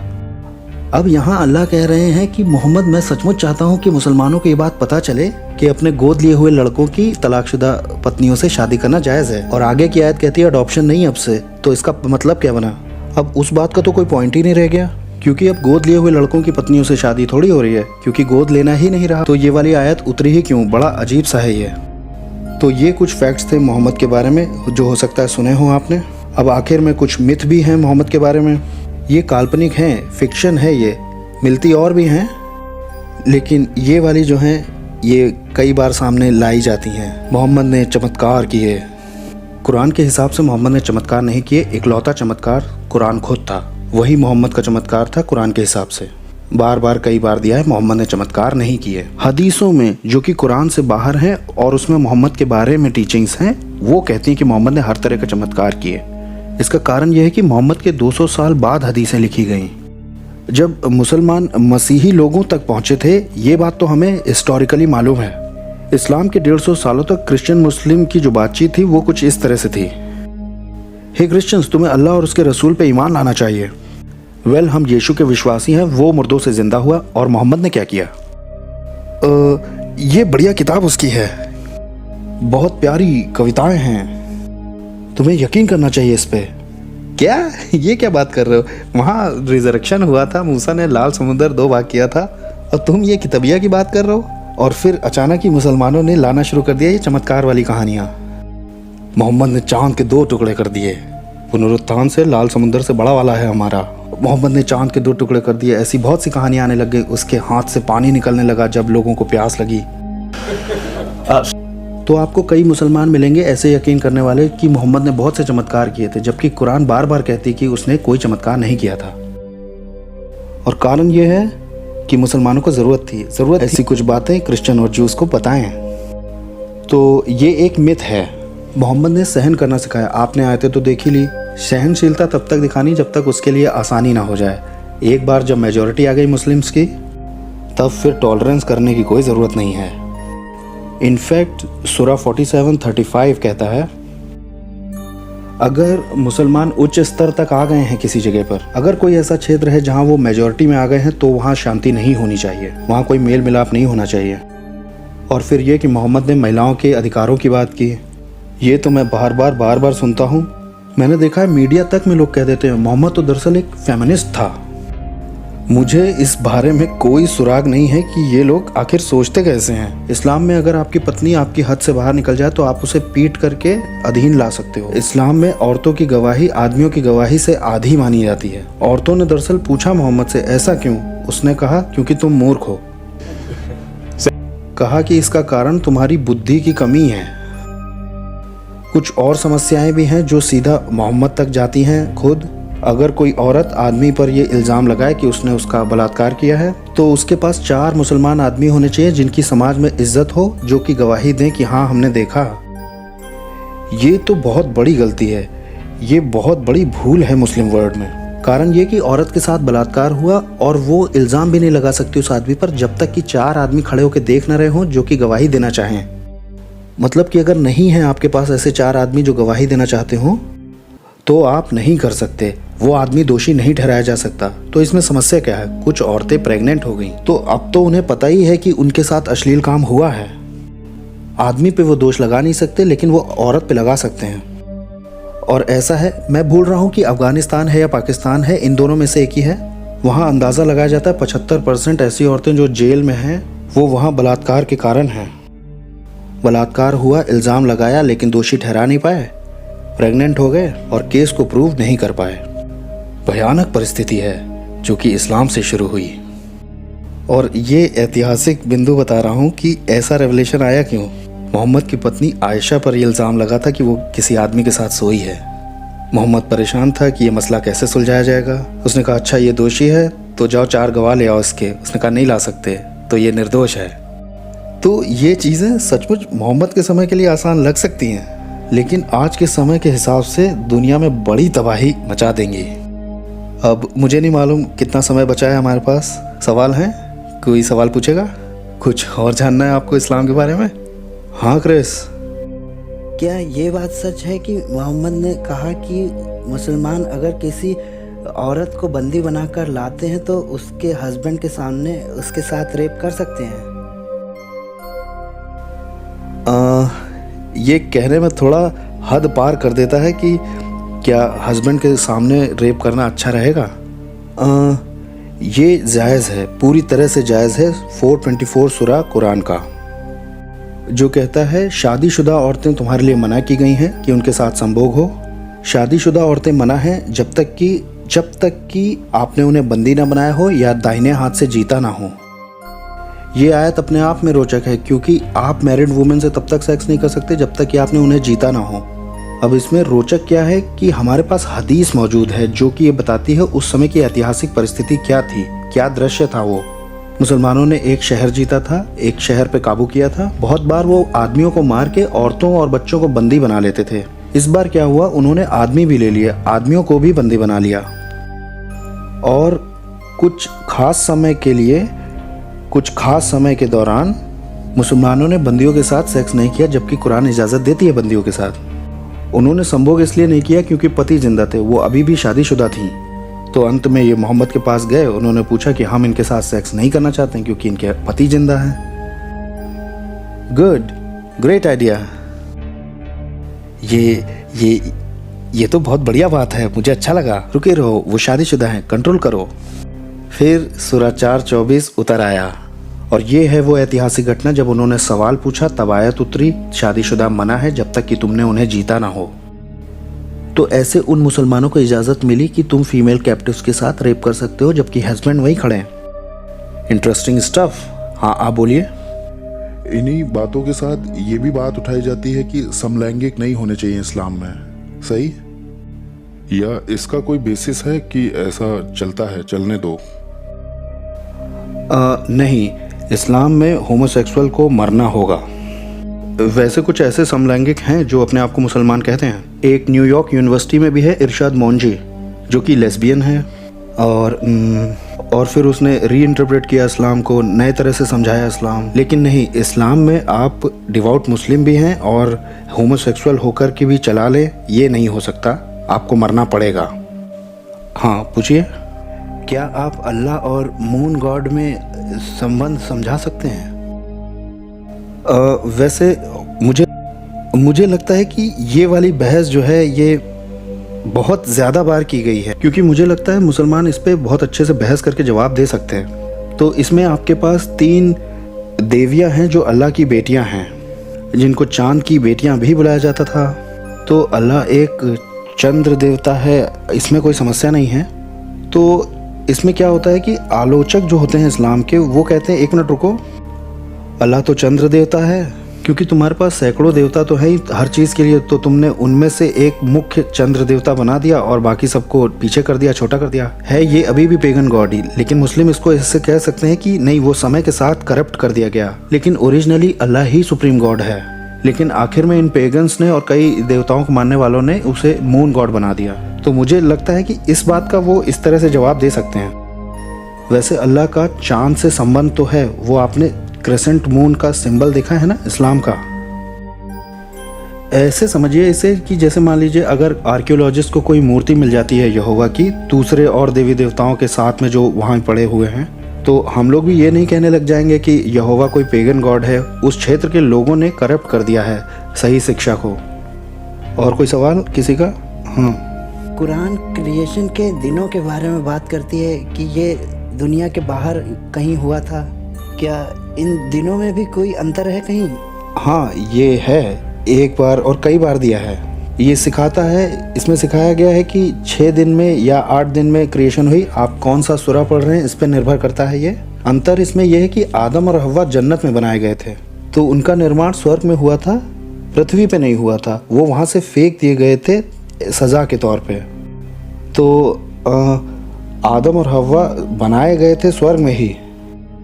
ये दरअसल बड़ी इंटरेस्टिंग सिचुएशन। अल्लाह जो हैं वो हुक्म देते हैं कुरान में स्पिरिट बीइंग्स को, जिन्न को और फरिश्तों को और सबको, कि किसी और को सिजदा ना करना सिवाय अल्लाह के। तुम किसी और के आगे नहीं झुकोगे, सिर्फ अल्लाह के।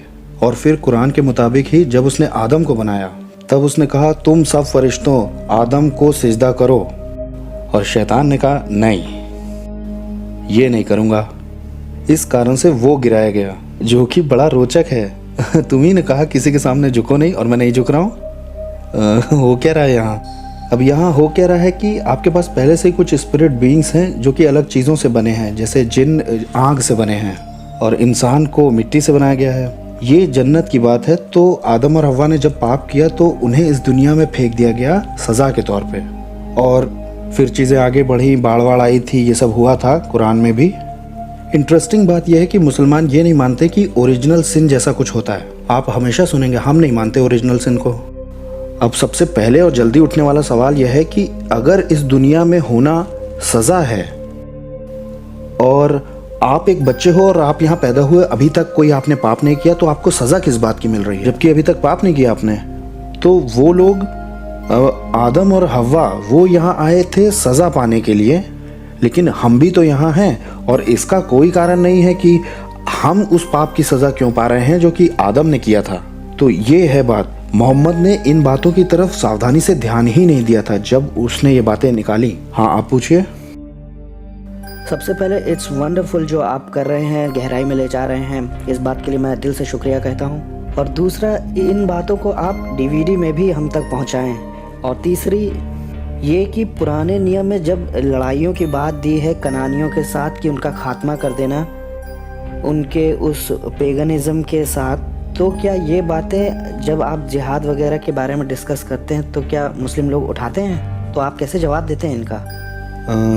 वेल हाँ, मुस्लिम्स इसे बार बार सामने लेके आते हैं, लेकिन इसमें इंटरेस्टिंग ये है कि कई मुसलमान इसे उठाते हैं कि पुराने नियम की निंदा की जाए। ऐसा खुदा का कलाम नहीं हो सकता जिसमें लोगों को जाके मारने की बात हो और ऐसी चीज़ें हों। और समस्या यह है कि उनकी किताब हमारी किताब, और ख़ासकर कि यहोशू की जंगों के बारे में कुरान बात करती है, वो जो उसने अविश्वासियों यानी कनानियों के खिलाफ लड़ी थी। तो ये दिया है कुरान में, इसलिए मुस्लिम उसका इनकार नहीं कर सकते। लेकिन मुसलमान इसका दूसरी तरह से इस्तेमाल करते हैं बचाव में, कि इस्लाम इतना हिंसक क्यों है और ये अनबिलीवर्स के साथ लड़ाई करने को क्यों कहता है। अब इसमें एक अंतर है, एक तरफ यहूदियों और क्रिश्चियंस को कर लीजिए और दूसरी तरफ अगर हम इस्लाम को कर लें। आपने ना तो पुराने नियम में ना नए नियम में किसी को कन्वर्ट करने के लिए जंग नहीं लड़ी, और आप करते भी नहीं हैं। पुराने नियम में उनसे जो जंग हुई है वो उनके भयानक अनैतिक कामों के लिए हुई है। उनको मौका दिया गया रिपेंट का, उन्होंने किया नहीं रिपेंट, और अब परमेश्वर उनका न्याय कर रहा है। वो जज किए जा रहे हैं अपनी इमोरलिटी के लिए। ये कभी भी ऐसा नहीं था कि जाओ और सारी दुनिया को कन्वर्ट करो जुडियाइज्म में, या लड़ो सारे संसार के लोगों को क्रिश्चियनिटी में लाने के लिए युद्ध कर दो। तो बेसिकली पुराने नियम में ये है कि ये ज़मीन मैं तुम्हें दे रहा हूँ और तुम अपनी ज़मीनों को बचाने के लिए जंग लड़ सकते हो। और क्रिश्चियनिटी में हम क्रिश्चियनिटी के लिए लड़ाई नहीं करते हैं कि जाओ बाहर और अनबिलीवर से लड़ाई करो जाकर, लेकिन इस्लाम में आपको सबसे लड़ना है, सबसे लड़ना है जो विश्वास नहीं करते, सारे अनबिलीवर्स। मोहम्मद ने कहा सही अल मुस्लिम में, सही अल बुखारी में, जो कि ये दो सबसे ज्यादा भरोसेमंद टीचिंग्स हैं मोहम्मद के बारे में।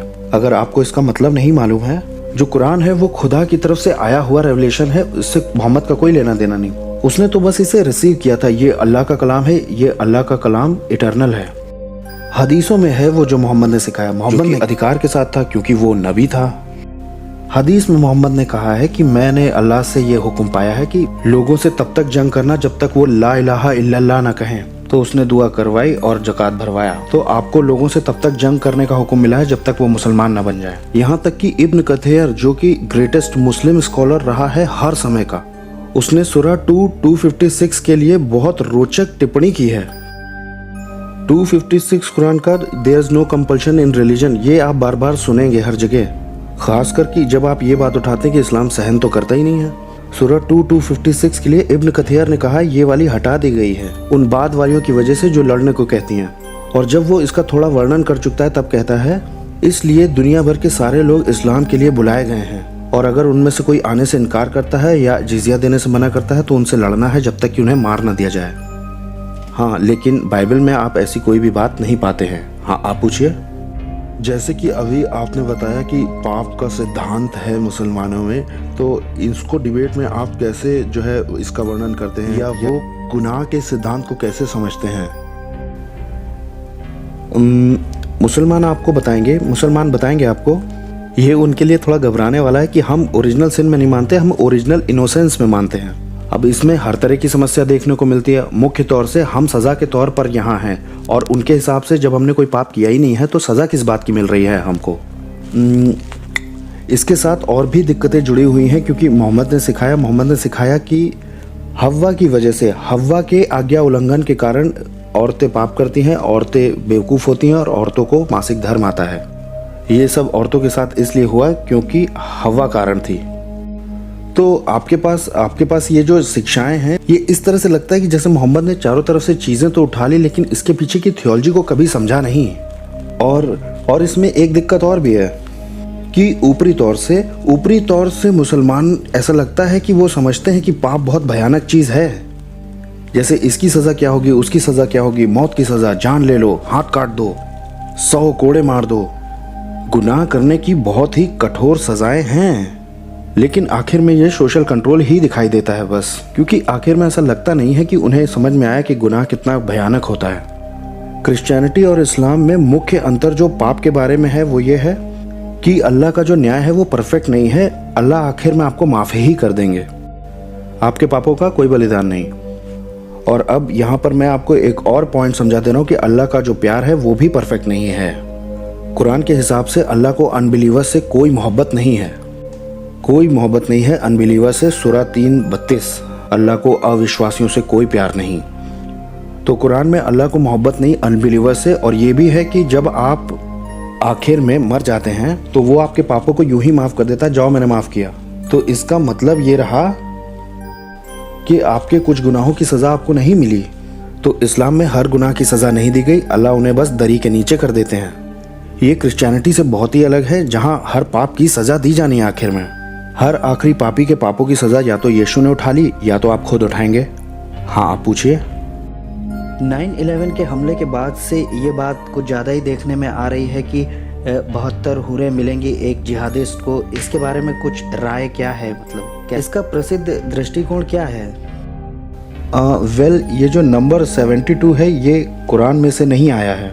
आपको हूरें मिलने का वादा तो है उसमें, कुरान में मुसलमानों को ये वादा किया गया है कि उन्हें जन्नत में हूरें मिलेंगी।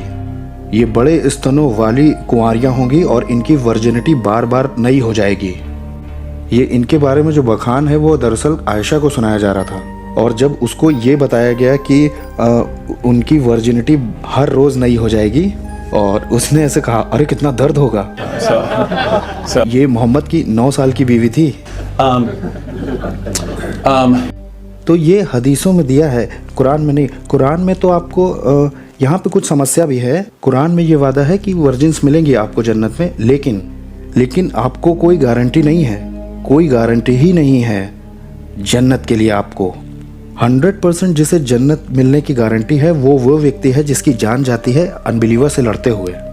सिर्फ यही लोग हैं जिन्हें 100% गारंटी है कि ये जन्नत जाएंगे। बाकी लोगों के लिए ये जोखिम भरा सौदा है।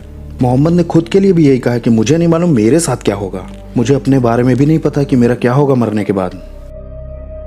और अबू बकर भी, जो मोहम्मद का करीबी साथी था, जो पहला खलीफ था, उसने ऐसा कहा कि अगर मेरा एक पैर जन्नत में भी होगा तो भी मैं अल्लाह की धोखेबाजी से डरूंगा। तो अगर मेरा एक पैर पहुंच भी गया जन्नत में तो भी मैं कन्फर्म नहीं हूं, और वहां कोई गारंटी नहीं है, सिर्फ उनको है जो कि मरता है अनबिलीवर से लड़ते हुए।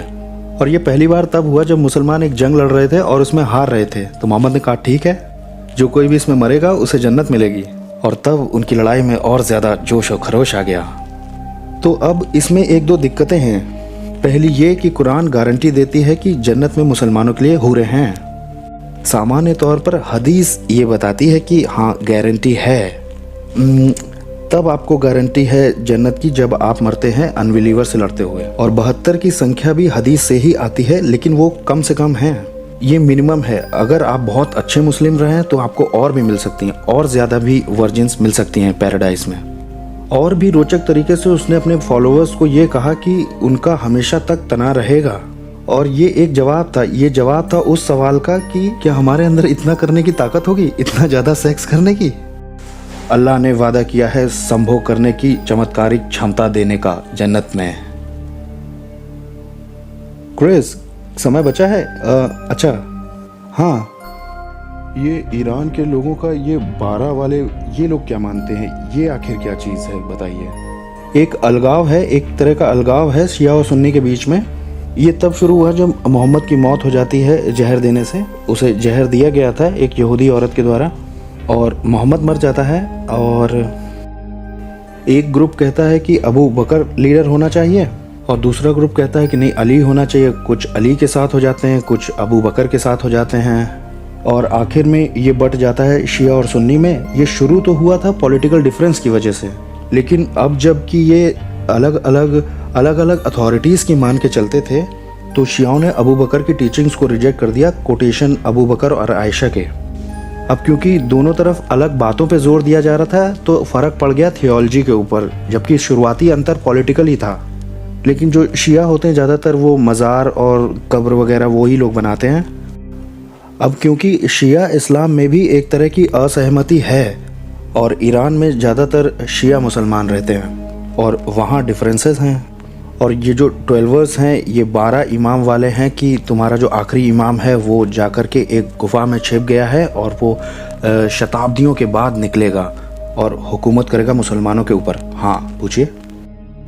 ये इस्लाम और the 5%ers, the nation of Islam में क्या अंतर है?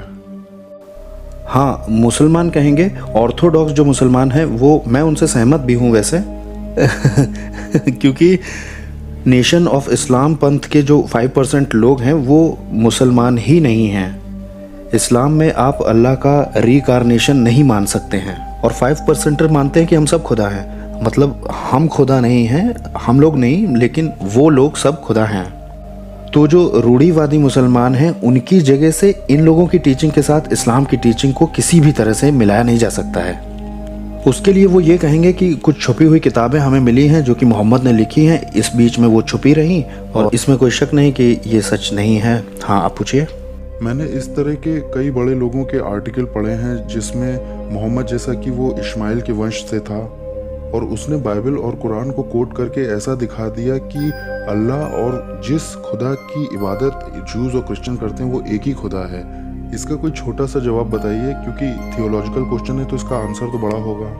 देखिए, अगर कोई मुसलमान कहता है कि हे हम एक ही खुदा की इबादत करते हैं, तो मैं कहता हूँ इसका क्या मतलब है। कि हम दोनों ही मानते हैं कि किसी एक ने ही संसार को बनाया है, कोई एक इतना पावरफुल है। हाँ ओके, मैं भी ऐसा ही मानता हूँ, लेकिन आखिर में मुख्य अंतर जो होगा कुरान के हिसाब से कि अल्लाह किसी का पिता नहीं हो सकता। सबसे ऊंचा रिश्ता जो आप अल्लाह के साथ बना सकते हैं वो है गुलाम और मालिक का, वो किसी का भी पिता नहीं है। तो क्रिश्चियनिटी में परमेश्वर हमारा पिता है और इस्लाम में खुदा के साथ आप ऐसा कोई भी रिश्ता नहीं बना सकते। तो पहला तो यही है। बाकी हम मानते हैं कि परमेश्वर त्रिएक है, परमेश्वर त्रिएक है, और इस्लाम में वो ऐसा नहीं है और हम उसके पैदा होने को मानते हैं। तो ये कुछ मुख्य अंतर हैं। और ये भी बात है कि अल्लाह पूरी तरह से मनमाना एक तरफा है। मेरा मतलब इसीलिए मोहम्मद ने कहा कि मेरे साथ क्या होगा मुझे नहीं पता। मेरा मतलब मैं कल्पना नहीं कर सकता कि यीशु और अपोस्टल कह दें कि हमें नहीं मालूम क्या होगा मरने के बाद, हम तो डरे हुए हैं। तो आपके पास ये वाली बात है और ये वाली बात भी है कि अल्लाह का किसी से कोई प्रेम नहीं है जब तक कि आप अच्छे मुसलमान ना हो, जबकि मसीह हमारे लिए तब मरा जब हम पापी ही हुआ करते थे। और कोई है? हाँ, मेरा सवाल ये है कि बहुत से लोग ये विश्वास करते हैं कि इमाम मेहदी ही एंटीक्राइस्ट होगा। आप बताइए मेहदी के बारे में कि मुसलमान क्या मानते हैं कि उसका आना कैसा होगा, उसकी ग्लोबल अथॉरिटी और पावर क्या होगी।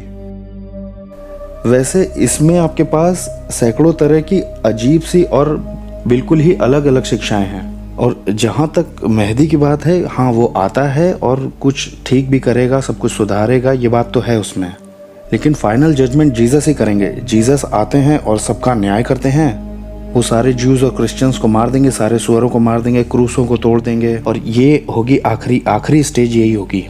लेकिन जहाँ तक बात है इसको एंटीक्राइस्ट से जोड़ने की, ये बहुत ज़रूरी है, क्योंकि बहुत से लोग कह देते हैं कि कैथोलिक चर्च से होगा एंटीक्राइस्ट। लेकिन अगर आप एंड टाइम के सारी लोकेशंस को जोड़ करके देखते हैं तो वो सब कहीं ना कहीं मिडिल ईस्ट से ही आती हैं। लाइए इसे ऐसे कहूँ, वो सारे ही मुसलमानी इलाके हैं जो कि एंड टाइम से जुड़े हुए हैं बाइबल के हिसाब से। तो ऐसा लगता तो है, ऐसा दिखाई तो देता है। हाँ, ये हो सकता है कि मेटाफोरिकली अगर कहा गया है तो कोई बात नहीं, लेकिन जहाँ तक बात है एक्चुअल लोकेशन दिए होने का, वो सब वहीं पूरे मुसलमानी इलाके ही हैं। लेकिन ये अंत के दिनों का विषय मेरे फील्ड से बाहर का है। हाँ, आप? है तो वैसे ये छोटा सा पॉइंट, लेकिन मुझे परेशान करता है कि यीशु, जैसे अभी आपने बताया कि सुअरों को मार देते हैं और मुसलमान भी चूहों से और कुत्तों से बहुत डरते हैं। ये इस विचार से कैसे जुड़ सकता है कि खुदा ने सब कुछ बनाया भी है और उसके बाद फिर कुछ जानवर जो हैं वो स्वाभाविक रूप से शैतानी हैं? ये मुझे थोड़ा अजीब सा लगता है। हाँ, ये आधिकारिक तौर पर तो सुलह नहीं हो सकती इनमें। अकेला मुसलमान चाहे तो सवाल उठा सकता है कि क्यों ऐसा है, लेकिन आपके पास ये है कि मोहम्मद ने सिखाया कि खुदा ने ये सब कुछ तो बनाया है, और ये भी है कि सुअर नापाक होता है, कुत्तों को मार दो, लिजर्ड्स को मार दो और चूहों को मार दो।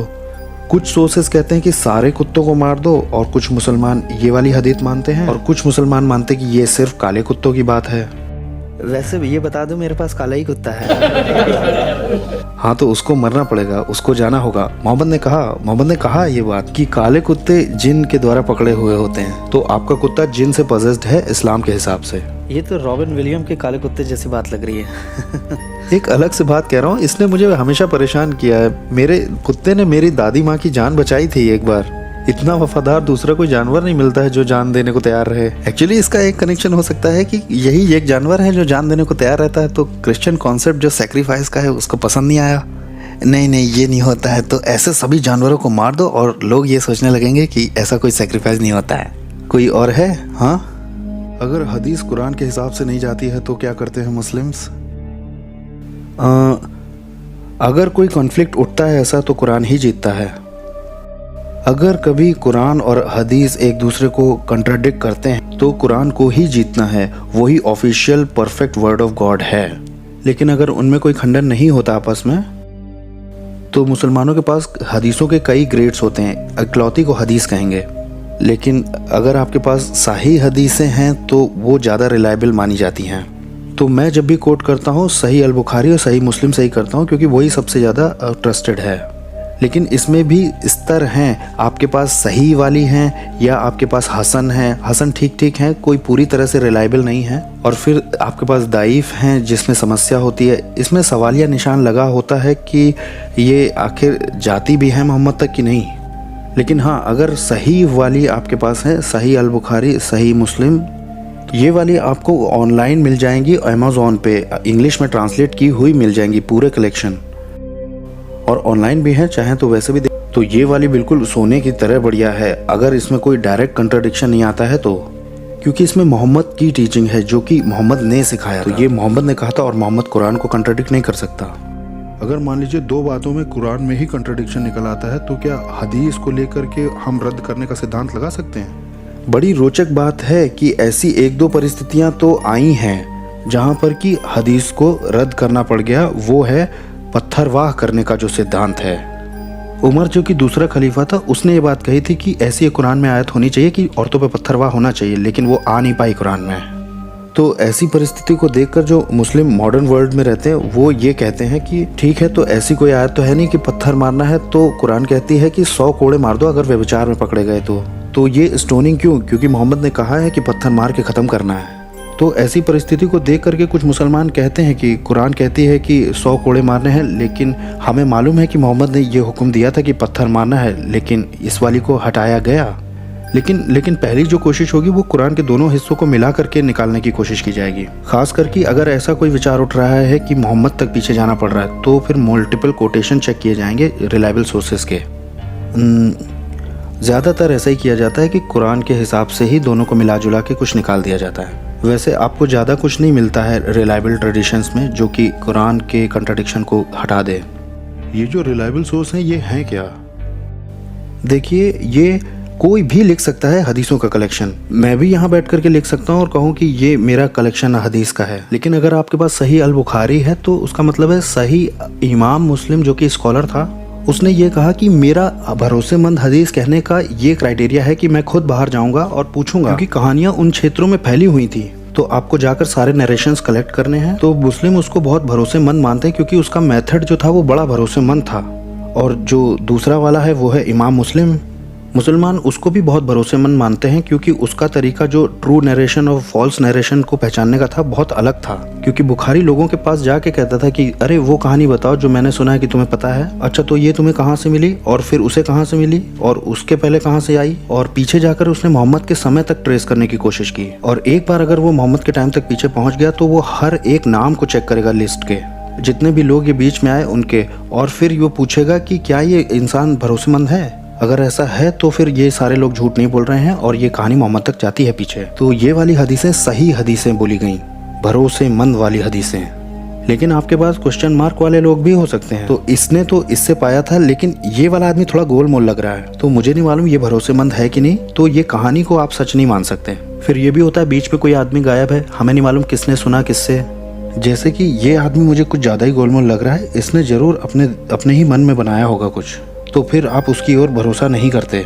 लेकिन सही मुस्लिम और सही अल बुखारी में वो सारे ही लोग रिलायबल माने गए हैं, इसीलिए ये पूरा कलेक्शन भरोसेमंद माना गया क्योंकि वो सारे ही। लेकिन और वर्णन भी हैं जिनको दाइफ कलेक्शंस कहते हैं, वो थोड़े कमज़ोर वाले हैं। उनका तरीका ये था कि लगा दो इसको यहाँ पे, हो सकता है बाद में पता चल जाए इसकी सत्यता का, अभी रख दो, हो सकता है ये कहानियाँ मोहम्मद तक जाती हो, लेकिन अभी इस वक्त हमें पता नहीं है। तो ये इतने सारे कलेक्शन इसीलिए हैं। इधर से कोई एक सवाल पूछना चाह रहे हैं। हाँ, कौन इधर पूछना चाह रहा है सवाल को? नहीं, आपने कोई सवाल नहीं पूछा है ना? नहीं, इन्होंने कोई सवाल नहीं पूछा अभी तक। जैसे आपने ये रद्द करने वाला हटाने वाला सिद्धांत इनका बताया है, वैसे मुसलमान क्या इस तरह से ओल्ड टेस्टामेंट और न्यू टेस्टामेंट में भी बताते हैं ओल्ड कवनेंट नई कवनेंट? अगर इस तरह की बात डिबेट में उठाई जाती है तो आप कैसे इसको एक्सप्लेन करते हैं कि आपके पास भी तो सेम चीज़ ही है हमारी तरह? बहुत ही बड़ा अंतर है। क्रिश्चियनिटी में आपके पास कवनेंट्स हैं, परमेश्वर ने आदम के साथ वाचा बांधी, नूह के साथ वाचा बांधी, अब्राहम के साथ वाचा बांधी, मूसा के साथ भी वाचा बांधी है, और बाद में परमेश्वर ने जो है यीशु के लहू में हमारे साथ भी वाचा बांधी है। तो बाइबल में अलग अलग कवनेंट्स दी है और ये बाइबल के हिसाब से बहुत ही अलग है। एक दिन मोहम्मद कुछ कहता है, कुरान में है, कुरान में दिया है कि जो सज़ा है सेक्सुअल सिन की वो पूरी ज़िंदगी के लिए हाउस अरेस्ट कर दो उसे, और ये भी है कुरान में कि सज़ा के तौर पर सेक्सुअल सिन की आप 100 कोड़े मार दीजिए। 1 मिनट रुको, ये आयत कहती है सज़ा के तौर पर हाउस अरेस्ट रहना है ज़िंदगी भर, ये आयत कहती है कि 100 कोड़े मार दो, और हदीस कहती है कि स्टोनिंग करना। यहाँ ये क्या चल रहा है, ये क्या चल रहा है? तो हमारी क्रिश्चियनिटी में यहाँ देखिए 2 अंत। पहला ये कि ये बहुत ही बड़े पैमाने पर दिया है कि ये एक कवनेंट आ गई और फिर 1000 साल बीत जाते हैं और फिर दूसरी कवनेंट आई, और दूसरी ये कि नई वाचा की प्रतिज्ञा आपको पुराने नियम में ही कर दी गई है लेखों में। यहाँ तक कि ओल्ड टेस्टमेंट भी यही कहता है कि ये असली नहीं है, असली वाली आएगी, फाइनल वाली अभी आने वाली है। लेकिन यहाँ इस्लाम में मोहम्मद को एक दिन एक रेवलेशन मिलता है और कई बार तो 2-4 मिनट के बाद ही दूसरा रेवलेशन मिल जाता है। मोहम्मद को एक प्रकाशन मिला, फिर उसके थोड़ी देर बाद दूसरा मिल गया। एक्चुअली लोगों ने मोहम्मद का मजाक बनाना शुरू कर दिया कि नहीं तुम ये सब बना के बता रहे हो। तो मैं ये पुराने नियम में ही दिखा दूंगा कि नई वाचा की प्रतिज्ञा वहाँ देखो कर दी गई थी। और यहाँ इस्लाम में ये आपके पास विरोधाभास टीचिंग क्यों है, जिसमें कि एक कहती है कि दूसरे वाले को हटा दिया जाए, क्योंकि ये मेरा फाइनल आइडिया होगा इस पॉइंट पे। कुरान ये भी कहता है कि अल्लाह की तरफ से अगर ये ना होती तो लोगों को इसमें कंट्राडिक्शन मिलता, गलती मिलती। अब 1 मिनट रुकिए, इसमें एक समस्या है। समस्या ये है कि मुसलमान ये मानते हैं कि कुरान हमेशा से थी, कुरान इटर्नल है, और इस इटर्नल कुरान में इससे पहले कि ये प्राप्त की जाती और एक दूसरे को रद्द करती। उदाहरण के लिए कुरान के हिसाब से सेक्सुअल सिन की क्या पनिशमेंट है? House arrest. और दूसरा, उसमें यह दावा भी किया गया है कि 100 कोड़े मारे जाएंगे। और तीसरा ये कि इस इटर्नल कुरान में किसी तरह की कोई गलती नहीं है। 1 मिनट रुकिए, आप समझ गए। तो ये कुरान इटर्निटी से ही अपने अंदर कंट्राडिक्शन समेटे है, तो हमारी वाचाओं में ऐसा नहीं है। आप जानते ही होंगे कि आजकल हॉट टॉपिक है मस्जिद। क्या ये बात सच है कि एक मस्जिद एक तरह की घोषणा होती है उस क्षेत्र के अपने हुकूमत की या अधिकार की? देखिए, अकेला जो मुसलमान है वो इस तरह का एटीट्यूड नहीं रखता है, लेकिन इसे सोचिए, हिस्टोरिकली ऐतिहासिक तौर पे मोहम्मद ने मक्का से शुरू किया था, और जो काबा है, जो मुस्लिम सेंटर है वर्शिप का आज, वो कभी पेगन सेंटर ऑफ वर्शिप हुआ करता था। यही था वो। जितने भी रिकॉर्ड हमारे पास हैं ऐतिहासिक तौर पर, तो वो मूर्ति पूजकों की ही मस्जिद थी।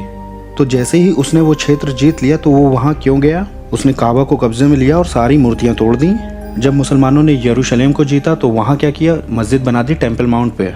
हमें वहाँ मस्जिद चाहिए।